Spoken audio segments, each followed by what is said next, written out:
Good morning. It is Ryan here. Going to talk about some powerlifting injuries, strength training injuries, and that comes from shoulder, knee, hip, lower back, and neck pain.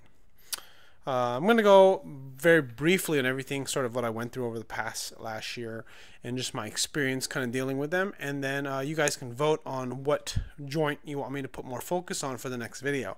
So it's basically shoulder, low back, and knee pain. So let's start from the top. So for the shoulder, one of the things that I've noticed amongst myself and other people when it comes to training is that keeping the shoulders back and in the sockets are really important. We know this with benching because it allows you to get the most amount of leverage in the bench. But one of the things that kind of come and go is impingement, and that's with me specifically on the right side. Typically when I bench, I'll get some impingement. Sometimes when I do overhead press, I'll get some impingement. But what I've noticed is that after I warm up, the pain subsides, it goes away, or I'm able to work through it, and typically it doesn't get worse. If anything, it just kind of depends on the day. Interestingly enough, that probably applies to a lot of our lifting, especially if you've been lifting for several years. Some days you'll have good days, and other days you have bad days, and that's just kind of how it works.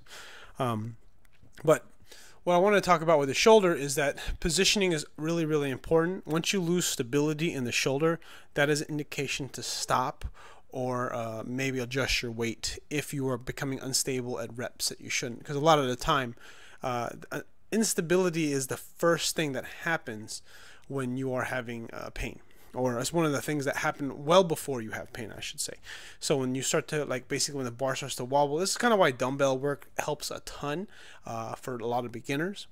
It helps. A rotator cuff has its place. A rotator cuff work, when you do internal and external rotation work, can help strengthen the rotator cuff, but that's not something that necessarily improves anything if your root cause is bad movement. Because if it's weakness, then it's very simple to just strengthen it.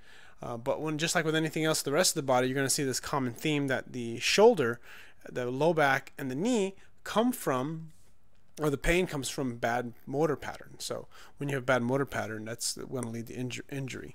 But also what I've noticed too, the big theme is that this is actually what I was going to say, is that essentially when you do nothing, when you're hurt, or when you are because most of our jobs are sedentary, let's face it, what happens is when you don't do anything, you just get weaker and you hurt.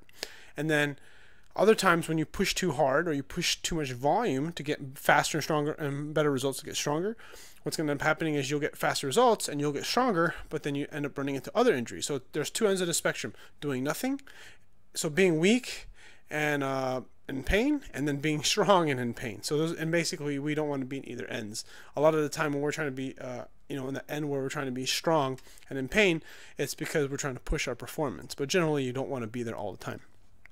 Now moving on to the low back. Low back almost always has to do with forcing a position that you cannot tolerate. It's very easy, and I hate saying this a lot of the time, but you're just not tight enough, right? And the reason why I hate saying this is because it doesn't really help anybody a ton. I mean, sometimes that's all you can really say. Because a lot of the time people have back pains when they deadlift, or maybe afraid of getting pain in their back when they deadlift. It's because there's lots of things that go through their head, whether you should you hold your breath, like especially for someone who's new again. Should I hold my breath? Should I create that pressure in my stomach? Some people are used to sucking in their abdomen and tightening versus pushing out. Some people use a belt, some people don't use a belt.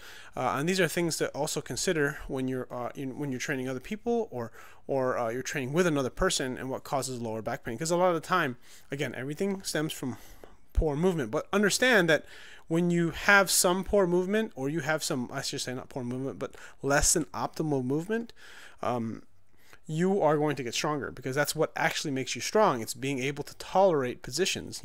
I mean, at one point, I'm sure, I don't know where you're at in your deadlift, but for me, I remember when 225 was, I won't say scary, but I would consider it heavy, probably about almost 2 years ago. And now it's nothing. 315 is nothing now. 225 or 315, or probably 350 is about where 225 was. 350 now is about where 225 was 2 years ago. So keep in mind that with the lower back, everything has to do with keeping a good position and keeping a neutral spine. and that's in the lower back. Upper back rounding is part of the structure of the spine. But understand that when it comes to the lower back, as long as you're deadlifting or even squatting without any spinal movement or S-flexing and extending, you're not going to run into much problem. It's when you start to test that under lots of load, under lots of reps. You know, my back has gotten very tight over it's gotten very tight over high rep squats at 185, and I've pulled it at, you know, singles at 315 or more. And again, sometimes it's just, when it comes to the singles, it just could be one small thing that was building up that finally, you know, the proverbial the camel, you know, the hay that of hair that breaks the camel's back. But that's what happens. That's what can happen. But most of the time, it's really just stems from bad motor pattern. So again, you're going to notice this theme. But again, the bad motor pattern or the suboptimal movement leads to better strength. And then the last thing I'll touch on is the knee.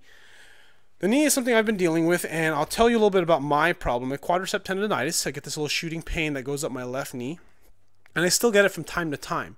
And what I've found is that foot position is really, really important with that type of pain. Quadricep tendonitis is interesting because when you look online, there isn't a whole lot of stuff pertaining to weightlifters.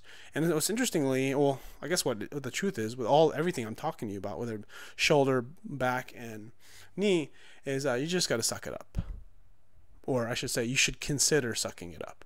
Because, for one reason, I mean, you could just be in the process of getting stronger and dealing with some issues. Or you could be dealing with a previous injury. So if you're dealing with a previous injury, then obviously you don't want to suck it up. You want to have a little bit more conservative choices when it comes to making you know, exercise selection and reps and weight. But if it's not a previous injury and you just kind of have a little bit of pain, it could just mean that you just need to adjust your approach a little bit. Now, with the knee, the thing that's really, really important to understand is the way the mechanics of the knee work, because you got to remember, below the knee is the ankle and above the knee is the hip joint, right?